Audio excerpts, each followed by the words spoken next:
किशोरी जी वाम भाग में क्यों खड़ी हैं ठाकुर जी की?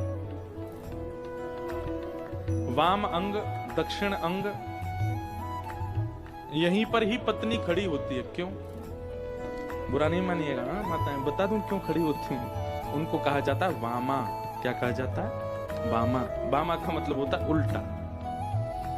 जो इधर खड़े हैं उनसे उल्टी ही चले, उसको कहते हैं वामा। पर किशोरी जी के लिए यह अर्थ उचित नहीं है। हमारी किशोरी जी वामंगा क्यों है?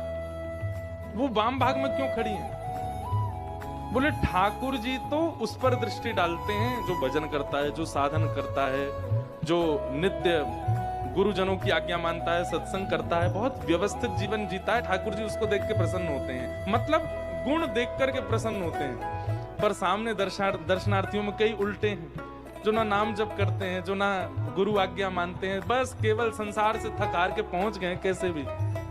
उन वामाओं को जो अपनी दृष्टि से देख करके ठाकुर जी को कहती हैं इन पे कृपा करो, इसलिए वामंगा है किशोरी जी, इसलिए वाम भाग में खड़ी। बहुत कृपालु, बहुत दयालु हमारी श्यामा जी, उन पर दृष्टि डालती हैं जो। लेकिन हाँ, इसमें यह मत सोच लीजिएगा कि आप सारे गलत काम करते हैं, पर गलत काम करते हुए वृंदावन जाते हैं तो आप, महाराज जी कह रहे थे, उल्टे लोगों पर किशोरी जी दृष्टि रखती हैं। जो पड़े ही हुए हैं उस स्थिति में, उन पर किशोरी जी दृष्टि करती हैं, पर किस भाव से करती हैं कि ये सुधर जाए।